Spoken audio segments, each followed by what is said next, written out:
When Nadia's parents sell her to a mysterious stranger, they think they're getting rid of a burden, not unleashing an ancient power that's been bound within her damaged body for centuries.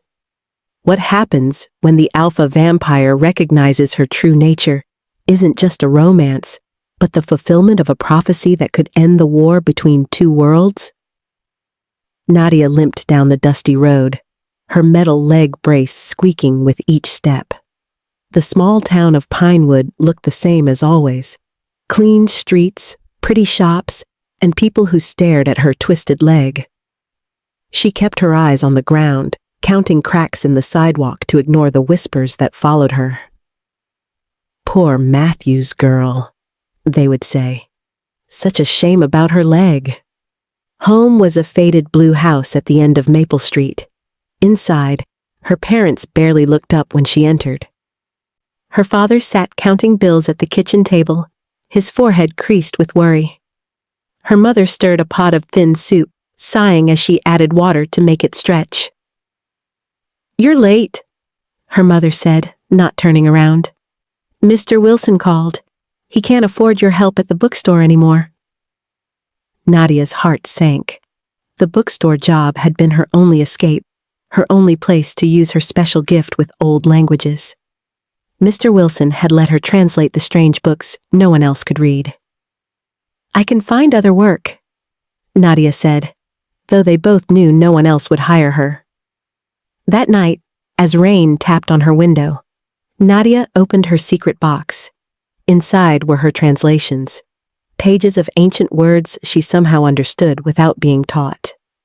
She traced the strange symbols with her fingers, feeling a warm tingle that always came when she read them. From downstairs, she heard voices, strange voices. "She's nothing but a burden," her father was saying. "The medical bills alone." Nadia crept to the stairs, careful to avoid the creaky third step. In the living room stood a tall man in a black coat. His skin was pale as moonlight, his eyes dark and deep like wells. He turned as if he sensed her, and Nadia gasped. His eyes weren't just dark, they glowed red like embers. "This is her?" The stranger's voice was smooth and rich. Her parents nodded. Her mother wrung her hands on her apron. "She's smart with languages, reads things no one should be able to read." The stranger smiled, showing teeth that seemed too sharp. "I'll take her. $10,000. Nadia's blood froze. They were selling her. Like a broken chair or an old car. 15, her father countered. The leg brace alone cost 5. The stranger laughed. "Very well." He pulled out a stack of bills thicker than Nadia had ever seen. That's when the floor creaked beneath her. 3 pairs of eyes looked up. "Pack your things, girl," her father called, not meeting her eyes. "You're going to work for Mr. Dravek now." The stranger, Mr. Dravek, held out his hand. "Your gift is wasted here. Come with me, and you'll learn what those symbols truly mean." Tears burned in Nadia's eyes as she slowly nodded. What choice did she have? A black car waited outside, its engine purring like a great cat. As Dravek helped her inside, his cold fingers brushed her wrist. For a second, she thought she saw hunger in his eyes, but also something else. Something like hope. The car drove away from the only home she'd known, into darkness thick as ink. What waited at the end of this road? Something told Nadia her life would never be the same again. The car stopped before a huge castle on a cliff. Nadia had never seen anything so big. The stone walls reached to the sky, and the windows glowed with golden light. Her mouth fell open as Mr. Dravek helped her from the car. "Welcome to your new home," he said, his red eyes shining in the dark. Inside, the castle was even more amazing. The ceilings were higher than trees. Paintings on the walls seemed to watch her as she passed.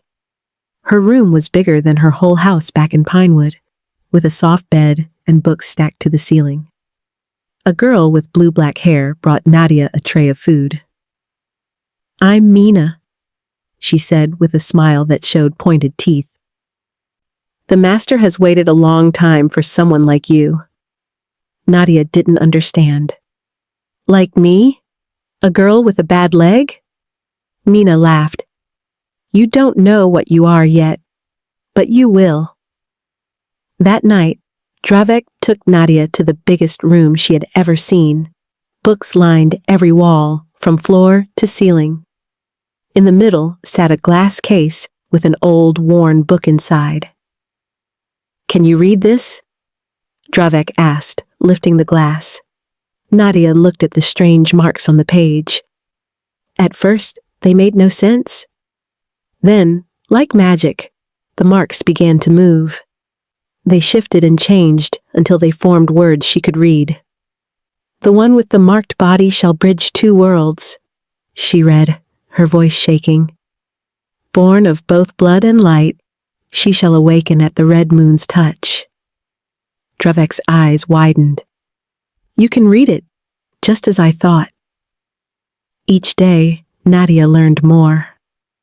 Dravek showed her secret rooms in the castle.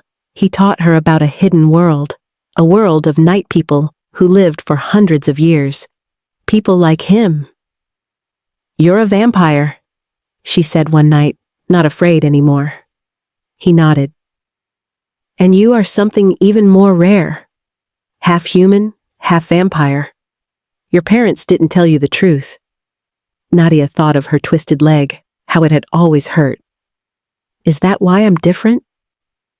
"Your leg was damaged on purpose," Dravek said softly. "To keep your true self locked away." One night, as a full red moon hung in the sky, Dravek took Nadia to the highest tower. "Stand in the moonlight," he told her. When the red light touched her skin, something strange happened. Warmth spread through her body. Her leg, which had hurt for as long as she could remember, stopped hurting. The twisted bones straightened. The muscles grew strong. She took one step, then another, without her brace, without pain. Tears filled her eyes. "How is this happening?" she asked. Dravek showed her an old painting of a woman who looked just like her. "She was my love 400 years ago. Your great-great-grandmother. The blood keepers killed her before we could be joined forever." His hand touched hers, and Nadia felt a spark jump between them. In that touch, she saw flashes of his long, lonely life, his centuries of searching for her. "The red moon only comes once every 100 years, Dravek said. "It wakens your true nature. Soon, you must choose your path."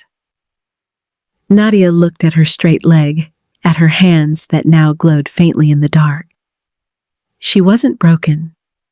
She was special, and for the first time in her life, she belonged somewhere. 3 moons had passed since Nadia came to the castle. Her leg grew stronger each day. She could run and dance now. She learned fast, too. Dravek taught her about the night people and their magic. He showed her how to move things with her mind, how to hear thoughts like whispers in the wind. One stormy night, loud knocks shook the castle doors. Nadia hid behind a big chair as Dravek opened them. There stood her parents, with 5 tall men in black coats. "Give us back the girl," her father demanded. Her mother stepped forward. "The blood keepers know she's awake. They're coming for her." Dravek's face turned hard as stone. "You sold her to me. She's mine now." "We had to," her mother said, her eyes sad. "We knew you would find her one day. We had to make it look real." Nadia stepped out from hiding. "What do you mean?" Her mother's eyes grew wide, seeing Nadia walk without her brace. "Your leg! The binding spell is broken! You did this to me?" Nadia felt hot tears on her cheeks. "You made me hurt all my life?" "To protect you." her father said. If the blood keepers knew what you were, they would have killed you as a baby. Thunder crashed outside. Rain poured down like the sky was crying. The men in black pushed into the castle. They carried sharp silver knives and bottles of clear water that smelled like churches. "The girl comes with us," the tallest man said. "The prophecy must not come true." Dravik's eyes turned blood red. His teeth grew long and sharp. "She stays with me." A fight broke out, smashing sounds, screams, breaking glass. Nadia ran to the tower room where the moonlight was strongest. There, Mina found her. "You must finish the joining," Mina said, her face scared. "It's the only way to be safe." "Joining? What's that?" "You and the master must share blood under the red moon. Then no one can hurt either of you." Nadia's heart beat fast. Share blood? Become like Dravek? Never see the sun again? She ran down the twisting stairs to find Dravek. One of the men had stabbed him with a silver knife. Black blood dripped onto the stone floor. "Run, Nadia," Dravek gasped. "Save yourself." Her mother grabbed Nadia's arm. "Come home with us. The blood keepers have found a safe place. Another vampire lord who can protect you." Suddenly, Nadia understood. "You want me to join with someone else? Not Dravek?" Her mother nodded. "The prophecy doesn't say which vampire, just that you must join with one to bridge our worlds." Nadia pulled away. "You lied to me all my life, made me think I was broken. And now, you want to use me?" She ran through the castle until she found a hidden room. Old writing covered the walls. Stone bowls sat ready on a table. This was a room for magic, for joining. The full truth of the prophecy was written here. When the marked one joins with her chosen love, the war between worlds will end. Nadia touched the words. She had a choice to make. Stay human, go with her parents, and keep hiding. Or join with Dravek, become something new, and maybe bring peace. She thought of Dravek's kindness, how he saw her gift, not her limp, how he gave her freedom to learn and grow. She knew what she had to do. Nadia worked fast in the joining room. She lit 7 black candles in a circle. She filled stone bowls with water that turned silver in the moonlight. She wrote magic signs on the floor with chalk. Her hands knew what to do, like they remembered from a time long ago. The red moon climbed higher in the night sky. Its light came through the window, painting everything blood red. Nadia called for Dravek in her mind. He would hear her. He always heard her. The door burst open. Dravek stumbled in, still hurt from the silver knife. Behind him came the blood keepers and her parents. "Stop this!" her mother cried. "You don't know what you're doing." But Nadia did know. For the first time, she knew exactly what to do.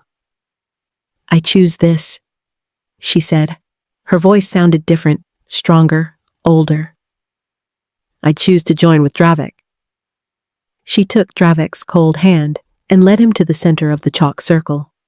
The red moonlight fell on them like a spotlight. "The joining cannot be stopped now," Dravek said to the angry crowd. "The prophecy will be fulfilled." The blood keepers rushed forward with their silver knives. But when they reached the edge of the chalk circle, they hit an invisible wall. They pushed and pushed, but couldn't break through. Nadia smiled at Dravek. "I'm not afraid," she whispered. Together, they began the joining spell. Dravek cut his wrist with a small gold knife. Dark blood dripped into a silver cup. Nadia did the same, her bright red blood mixing with his. "Blood of night," Dravek said. "Blood of day," Nadia answered. 2 worlds joined as one, they said together. They drank from the cup, first Nadia, then Dravek. The taste was like metal and sugar, and fire all mixed up. Heat spread through Nadia's body. from her toes to the top of her head. Her skin began to glow gold, while Dravik's glowed silver. Pain hit her like lightning. She screamed as her bones grew stronger, her senses sharper. She could suddenly hear heartbeats from miles away, smell the salt of tears, see dust floating in the air. It hurt, but it was a good hurt, like pulling a thorn from your foot. A bright light flashed, blinding everyone in the room. When it faded, Nadia stood tall and straight. Her skin glowed faintly. Her eyes shifted colors, brown, then red, then back again. She was not human anymore, but she wasn't vampire either. She was both, and something new. "It is done," she said, her voice ringing like a bell. The bloodkeepers dropped to their knees. Her mother wept. "The prophecy?" she whispered. "We tried to stop it for so long." Nadia walked to her parents without limping. "I forgive you," she said. "You were afraid, but there's no need for fear anymore." She turned to the bloodkeepers. "The war between humans and vampires ends today. I am the bridge between worlds. I belong to both sides." 1 year later, Nadia stood on the castle balcony. Below in the great hall, humans and vampires sat together at long tables. They talked and shared food and stories. Some still looked nervous, but it was a start. Dravik joined her, taking her hand. After the joining, he could walk in sunlight now. They both had changed. "Happy?" he asked. Nadia nodded. She thought of the scared girl with the twisted leg, the girl whose parents sold her like an old chair. That girl was gone.